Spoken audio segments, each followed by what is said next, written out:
بسم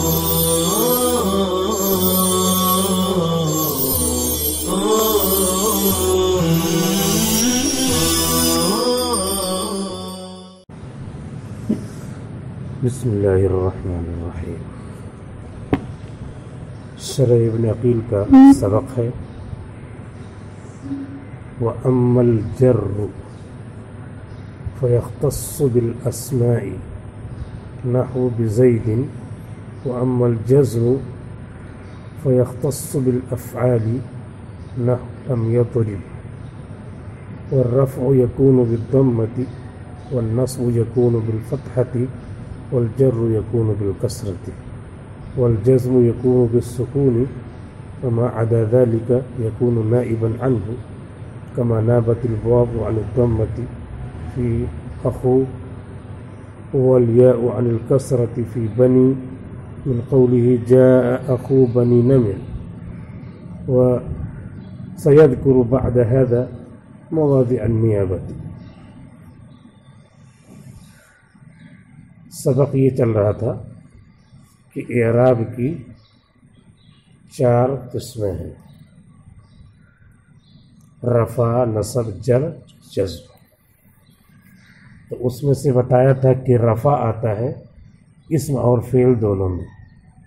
زید یقوم، زید اسم ہے اور یقوم فعل ہے، دونوں پہ رفع آیا ہے. ان زیدا لا یقوم نصب ہے زیدن پہ اور یقوم پہ نصب ہے. تو نصب اسم میں بھی آیا ہے، فعل میں بھی آیا ہے. رفع نصب کو یہ بتا دیا کہ یہ دونوں اسم میں بھی آتے ہیں، فعل میں بھی آتے ہیں. لیکن جر کے بارے میں بتایا کہ اسم ہی میں صرف آتے ہیں. بزیدن من حروف جارہ اسم ہی پہ داخل ہوں گے. تو اسی لیے کہا وَأَمَّا الْجَرُّ فَيَخْتَصُّ بِالْأَسْمَاءِ. بہرحال جر تو یہ خاص ہے اسموں کے ساتھ، جیسے کہ بزید، بعمر، بالکتاب، بالقلم، بالمرسام. وَأَمَّا الْجَزْمُ، رہی بات جزم کی تو یہ بھی خاص ہے افعال کے ساتھ، جیسے لم یضرب. لم یضرب، لم جو ہے فعل ہی کے داخل ہوگا. لم زید نہیں کہہ سکتے، لم اکل قوا نہیں کہہ سکتے، لم نندربار، لم انکلیشور، یہ سب نہیں کہہ سکتے. اور آپ لوگ آڈیو سن رہے ہیں جہاں جہاں لم کے بعد اپنے اپنے گاؤں کا نام نہیں لگا سکتے، اور تو وہاں پہ اگر پڑھ نہیں رہے ہیں تو لم یقرأ اور لم اقرأ کہہ سکتے ہیں. والرفع يكون بالضمة والنصب يكون بالفتحة والجر يكون بالكسرة. اور رفع ہوتا ہے ضمے کے ساتھ، یعنی جو اس پہ حرکت رہتی ہے، ایک نشان رہتا ہے. تو فاعلیت یا ابتدا مبتدا بننے کی بات جو ہوتی ہے وہ کیسے پتہ چلے گی؟ علامت ضمہ سے. والنصب یکون بالفتحۃ، اور نصب کی حالت پتہ چلے گی فتحہ سے. والجر یکون بالکسرۃ، اور جر کی حالت پتہ چلے گی کسر سے. والجزم یکون بالسکون، اور جزم کی حالت پتہ چلے گی سکون سے. یہ بتا دیا کہ چاروں حالتیں جو ہیں اس کے لیے چاروں طرح کی علامت مقرر ہے: ضمہ، فتحہ، کسرہ اور سکون. ضمہ حالت رفع کے لیے، اور فتحہ حالت نصبی کے لیے، اور کسرہ حالت جری کے لیے، اور سکون حالت جزمی کے لیے. وما عدا ذلك يكون نائبا عنہ، اور جو اس کے علاوہ ہوگا وہ اسی ضمہ، فتحہ، کسرہ اور سکون کا نائب ہوگا، اس کا نائب ہوگا. کما نابت الواو، جیسے کہ واو نائب ہے ضمہ کا اخو میں. اگر کہنا ہو جا اخو زید، تو اخو زید واو کے ساتھ کہتے ہیں. تو یہ واو جو ہے پیش کی جگہ پہ آیا، حالانکہ اس میں پیش آ رہا ہے لیکن وہ مراد وہ معتبر نہیں ہے. یہ واو جو آیا ہے پیش کی جگہ پہ آیا ہے، تو یہ مراد ہے. والیاء عن الکسرۃ، اور یا نائب ہے کسرہ کی، یا نائب ہے کسرہ کی. فی بنی من قولہ جاء اخو بنی نمر، بنی میں ان کے قول جاء اخو بنی نمر میں، جاء اخو بنی نمر یہ کتاب میں الفیہ ابن مالک کے شعر میں یہ مثال دی ہے، جاء اخو بنی نمر۔ تو جاء فعل، اخو فاعل، تو فاعل پہ رفع ہوتا ہے، یہاں پہ واو کی شکل میں ضمہ آیا ہے، اور بنی نمر مضاف الیہ ہے، مضاف الیہ مجرور ہوتا ہے، تو بنی جو یا ہے یہ زیر کے قائم مقام ہے۔ کہہ رہے ہیں کہ ابھی اتنا ہی، اسی پر اکتفا کریں، تفصیل نیابت کی آگے آئے گی۔ وَسَيَذْكُرُ بَعْدَ هَذَا، اس کے بعد ذکر کریں گے نیابت کی جگہوں کو، اس کے بعد ذکر کریں گے نیابت کی جگہوں کو۔ وَارْفَعْ بِوَاوٍ وَانْصِبًا بِالْأَلِفِ وَاجْرُرْ بِيَاءٍ مَا مِنَ الْأَسْمَاءِ أَصِفْ، اور رفع دو واو کے ساتھ، اور نصب دو الف کے ساتھ، اور جر دو یا کے ساتھ، ما من الاسماء اصف، ان اسما کو جنہیں میں بیان کرنے جا رہا ہوں۔ تو یہ بیان کریں گے، شعر میں بیان کریں گے،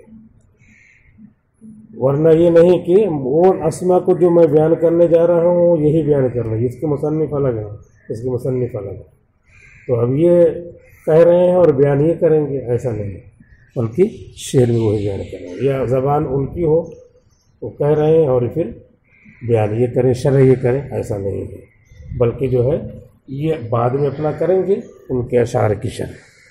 وَارْفَعْ بِوَاوٍ، واو کے ساتھ رفع دو، وَانْصِبًا بِالْأَلِفِ، اور نصب دو الف کے ساتھ، وَاجْرُرْ بِيَاءٍ، اور زیر دو یا کے ساتھ، من الاسماء اصف، ان اسموں کو جنہیں میں بیان کرنے جا رہا ہوں۔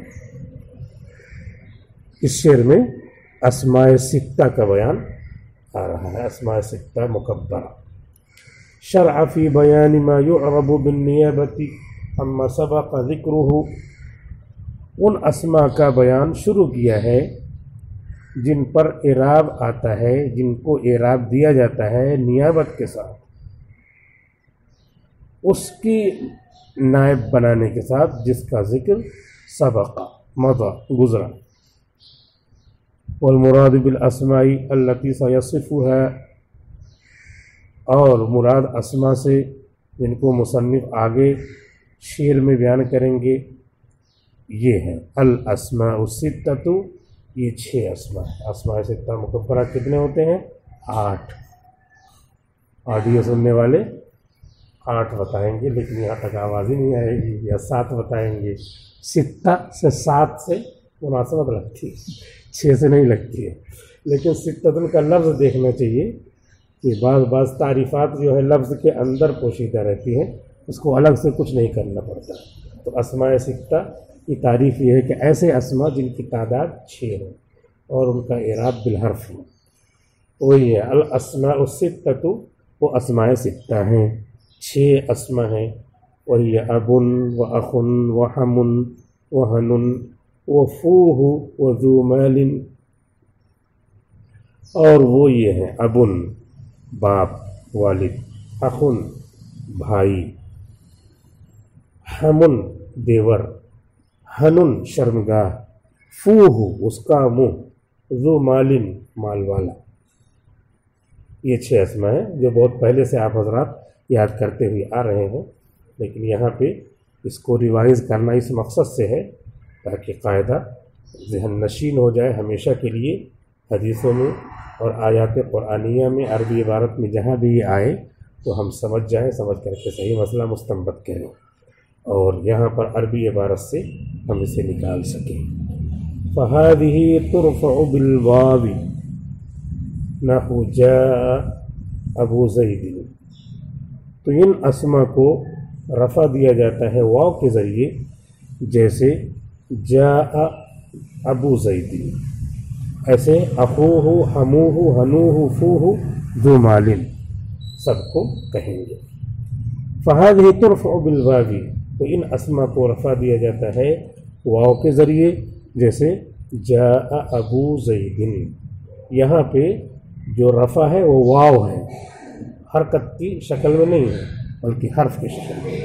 وتنصب بالالف، اور نصب دیا جاتا ہے الف کے ساتھ. نحو رأیت اباہ، جیسے کہ رأیت اباہ، میں نے اس کے باپ کو دیکھا. ابا تو جو الف ہے یہی نصب ہے، الف کی شکل میں ہے. وتجر بالیاء، اور جر دیا جاتا ہے یا کے ذریعے. نحو مررت بابیہ، جیسے کہ مررت بابیہ، تو با حرف جر ہے. ابی جو یا آ رہی ہے یہی یا کیا ہے؟ جر ہے. شکل ہے حرف کی، حرف کی شکل میں ہے، تو اعراب بالحرف یہ کہلائے گا. تینوں مثالوں میں اعراب بالحروف ہے، واو الف یا کے ذریعے. والمشہور انہا معربۃ بالحروف، مشہور یہی ہے کہ یہ 6 اسماء معرب بالحروف ہے، اعراب دیا جاتا ہے حروف کے ذریعے. مشہور یہ ہے کہ ان 6 اسماء کو اعراب دیا جاتا ہے حروف کے ذریعے، یعنی وہی حروف کیا ہے؟ اعراب ہے. ابھی بعد میں کہیں گے آگے، کچھ لوگ یہ کہتے ہیں کہ وہ حروف کیا ہے؟ وہ حروف چھت ہے، اس پہ اعراب آ کے بیٹھے ہوئے ہیں، واو پہ ضمہ آ کے بیٹھا ہوا ہے، نظر نہیں آ رہا. یہاں پہ فتحہ اور کیا نام ہے الف پہ فتحہ اور یہاں پہ کسرہ ہے لیکن دکھ نہیں رہا ہے. ایسا کچھ لوگ کہیں گے کہ حقیقت میں یہ اعراب نہیں ہے بلکہ اعراب وہاں پہ اندر ہے، مقدر ہے، وہ حرکت ہی کی شکل میں. اسی لیے کہہ رہے ہیں کہ والمشہور، مشہور یہ ہے کہ ان اسماء کو اعراب دیا جاتا ہے حروف کے ذریعے. فالواء نائبۃ عن الضمۃ، تو واو نائب ہے ضمے کا. والالف نائبۃ عن الفتحۃ، اور الف نائب ہے فتحے کا، اور الف نائب ہے فتحے کا. والیاء نائبۃ عن الکسرۃ، اور یا نائب ہے کسرے کی، کسرہ کی، فتحہ کی. ایسے جو بولتے ہیں یہ علاقائی لہجہ ہے، بہار وغیرہ میں اس طرح بولتے ہیں، لیکن وہ اردو زبان میں وہ پڑھنے سے، اردو زبان کو کثرت سے پڑھنے سے، القراءۃ المکثفہ عربی میں کہتے ہیں، کثرت سے پڑھنا، تو اس سے یہ ذوق پیدا ہوتا ہے، زبان خود ہی یہ کہتی ہے کہ یہاں پہ ایسے بولنا چاہیے. یہ نائب ہے فتحہ کا نہیں، فتحے کا، اور یہ یا نائب ہے کسرے کی. اس کو کسرے بولا جائے گا، کسرہ نہیں بولا جائے گا. اور لکھا جائے گا جب تو یا کے ساتھ لکھا جائے گا، اردو میں کسرے ایسے یا کے ساتھ جیسے بولا جائے گا ویسے لکھا جائے گا. لیکن یہ اردو زیادہ پڑھنے سے، اس لیے آپ لوگوں کو اردو پڑھنا چاہیے. وهذا هو الذي أشار المصنف إليه بقوله وارفع بباب إلى آخر البيت. اور یہی وہ چیز ہے، یہی جو تقریر ہوئی، یہی وہ تقریر ہے جس کی طرف مصنف رحمۃ اللہ علیہ نے اشارہ کیا ہے اپنے اس قول سے. وارفع بباب إلى آخر البيت، وارفع بباب سے آخر بیت تک، یعنی وارفع بباب منصبا بالالف وجرر بیاء ما من الاسماء اصف. اس کے اشعار کو زبانی یاد کرتے رہنا چاہیے. جو لوگ آڈیو سن رہے ہیں وہاں، وہ آڈیو سن کر کے ایک کاغذ میں لکھ لیں اور جیب میں رکھے رہیں، جیب میں رکھے رہیں. نماز کی طرف جائیں تو اس کو پڑھ لیا کریں، نماز سے واپس آئے پڑھ لیا کریں، تو پڑھتے پڑھتے یاد ہو جائے گا. اور نماز کی پابندی جو جہاں ہے وہاں پہ نماز کی پابندی ضرور رکھیں، کیونکہ نماز بھی ایک ایسا ذریعہ ہے جو اللہ سے ملاقات کا ہے. الصلاۃ معراج المومنین، یہ اللہ سے ملاقات کا ذریعہ ہے نماز. تو ہم تمام طلباء، علماء اور جو وارثین نبی ہیں ان کی ذمہ داری ہے کہ آپ حضرات جہاں بھی ہوں نماز کی پابندی رکھیں. اور یہ یاد کرنے کا طریقہ ہے کہ نماز کی طرف جا رہے ہیں تو یہی چیز سوچتے ہوئے جائیں، یاد کرتے ہوئے جائیں، چلتے پھرتے بھی یاد کرتے رہیں. زبانی چیزیں اسی طرح یاد ہوتی ہیں.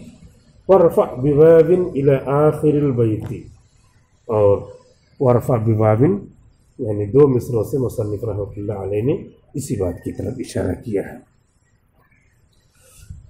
والصحیح انها معربۃ بحرکات مقدرۃ علی الواو والالف والیاء، اور صحیح بات یہ ہے مشہور سے کہہ کر کے وہیں پہ اس قول کو کیا کر دیا، کمزور کر دیا، مشہور ہی ہے۔ اور مشہور ایسا بھی ہو جاتا ہے، کوئی بھی چیز کہتے نا مشہور تو ایسے ہی ہے لیکن حقیقت یہ ہے، تو اسی لیے وہیں سے یہ بات معلوم ہو گئی کہ لگ رہا ہے کہ دال میں کچھ پیلا ہے، کالا تو بہت پرانا ہو گیا، دال میں کچھ کالا ہے۔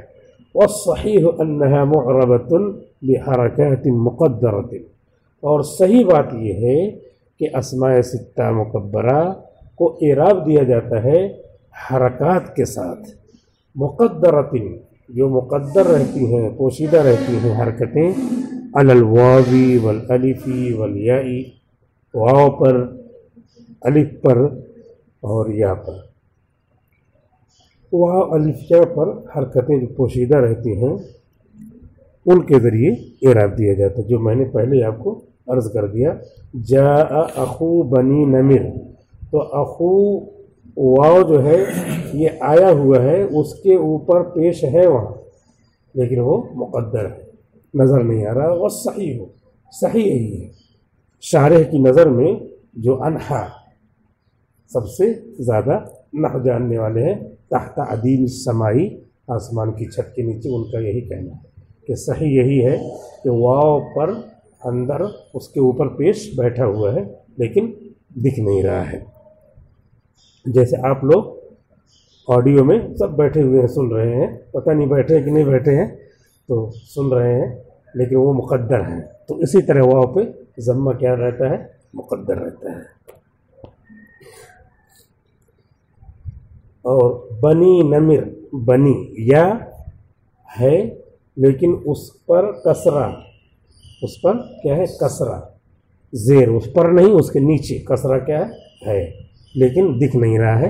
ایک اور چشمہ لگائے تو دکھے گا، جیسے دور کی چیزیں نہیں دکھتی ہیں، تو آپ لوگ اگر ٹکٹ بنوا کر کے جب جامعہ بلائے گا تو آ جائیں گے، تو پھر کیا ہوگا، پھر دکھے گا یہاں پہ کسرہ، آپ لوگ آئیے پھر دکھاتے ہیں کسرہ۔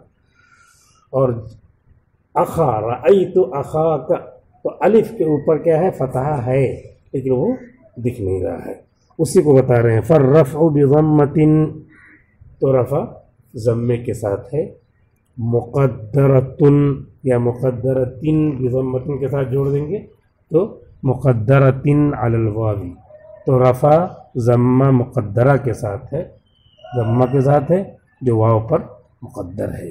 والنصب بفتحۃ مقدرۃ، اور نصب فتحہ کے ساتھ ہے جو مقدر ہے الف پر، پوشیدہ ہے الف پر، مقدر کا مطلب تقدیر میں پوشیدہ ہے۔ والجر بکسرۃ مقدرۃ علی الیاء، اور جر مقدر ہے کسرے کے ساتھ، اور جر کسرے کے ساتھ ہے جو پوشیدہ ہے یا پر، جو پوشیدہ ہے یا پر۔ یہ 2.25 سطر کی عبارت میں اتنی بات بتا دیا، اور اس سے پہلے بتایا تھا کہ حقیقت میں واو الف یا کیا ہے، حرکت ہے۔ یہاں بتایا حقیقت میں حرکت نہیں ہے بلکہ وہ ایک جو ہے جگہ ہے جس کے اوپر حرکتیں، جہاں حرکتیں آ رہی ہیں اور حرکتیں دکھ نہیں رہی۔ فعلی هذا المذهب الصحیح، تو اس صحیح مذہب کے مطابق لم ینب شیء عن شیء، کوئی چیز کسی چیز کی نائب نہیں ہوگی، مما سبق ذکرہ، ان میں سے جس کا ذکر ہوا، یعنی واو الف یا یہ شیء ہے، لم ینب شیء، کوئی شے نائب نہیں ہوگی، یعنی واو الف یا نائب نہیں ہوں گے، عن شیء یعنی زیر زبر پیش کے، ضمہ فتحہ کسرہ کے، مما سبق ذکرہ، اس میں سے جس کا ذکر سابق میں ہوا، جس کا ذکر گزرا، تو جس کا ذکر گزر چکا ہے، اب اس یعنی واو الف یا جو ہے ضمہ فتحہ کسرہ کے نائب نہیں بلکہ خود اصل ہے۔ تو پورے سبق کا حاصل یہ نکلا کہ واو الف یا کے ساتھ اعراب بالحروف بھی آتے ہیں نحو میں، لیکن ہر جگہ نہیں کہ کسی بھی اسم کو اٹھا کے دے دو اعراب نہیں، اس کے لیے عربوں سے اسماء منقول ہیں، سنے ہوئے ہیں، سماعی ہیں، اور ان کا نام بھی رکھا ہوا ہے اسماء ستہ مکبرہ۔ انہی کو اگر تصغیر بنا دیں، اب ان کے بجائے ابین کر دیں، پھر تو زیدن زیدن زیدن کا اعراب آ جائے گا، اور اخن کو اخین کر دیں تو پھر اخین اخین اخین ہو جائے گا. اس طریقے سے سب کی تصغیر لے آئیں تو بدل جائے گا. اسی لیے مکبرہ کہتے ہیں، یعنی جو تصغیر نہ ہو، جس شکل میں ہے اسی شکل میں ہو، تب پھر کیا ہوگا، ان کا اعراب اسی طریقے سے آئے گا. اور واو الف یا کے ساتھ، اعراب بالحروف کے ساتھ یہ بیان کیا ہے. لیکن اس کے ساتھ ساتھ یہاں پہ دو قول بیان کیا ہے. ایک قول یہ بیان کیا ہے کہ مشہور یہی ہے کہ اس کا اعراب، اس پر جو اعراب آیا ہے حرف کے ساتھ آیا ہے. لیکن یہ مشہور کہہ کر کے مصنف شارح یہ بتانا چاہتے ہیں کہ یہ کم راجح ہے. صحیح اور راجح قول کیا ہے، یہ اعراب بالحرکت ہی ہے، لیکن واو الف یا ان پر آتے ہیں، یہ الگ سے اسما ہے، مخصوص اسما ہے، ان پر حرکتیں جو آ رہی ہیں پوشیدگی کے ساتھ، ظاہر ہونے کے ساتھ نہیں آتی ہیں. یہی بیان کرنے کے بعد سبق کو پورا کر دیا اور یہ بتا دیا کہ اس قول کے اعتبار سے کوئی چیز کسی کے نائب نہیں بنتی. نائب بنتے تو کمزور ہو جاتی ہے بات نہ. کسی جو ہے ادارے کا منتظم نہ ہو، اس کی جگہ کوئی نائب بیٹھ کے چلا رہا ہو تو لوگ کہتے ہیں کہ ابھی حضرت نہیں ہے. کسی جو ہے فیکٹری کا صدر موجود نہ ہو، کسی کو بنا کے گیا ہو تو دوسرے لوگ کیا سمجھتے ہیں، ابھی تھوڑا آرام کر لیں، ابھی جو ہے وہ ذمہ دار نہیں ہے. تو نیابت میں تھوڑا سا بات کم ہو جاتی ہے اور اصل موجود رہتا ہے تو بات میں پختگی رہتی ہے. وقت پورا ہوا. السلام علیکم ورحمۃ اللہ وبرکاتہ.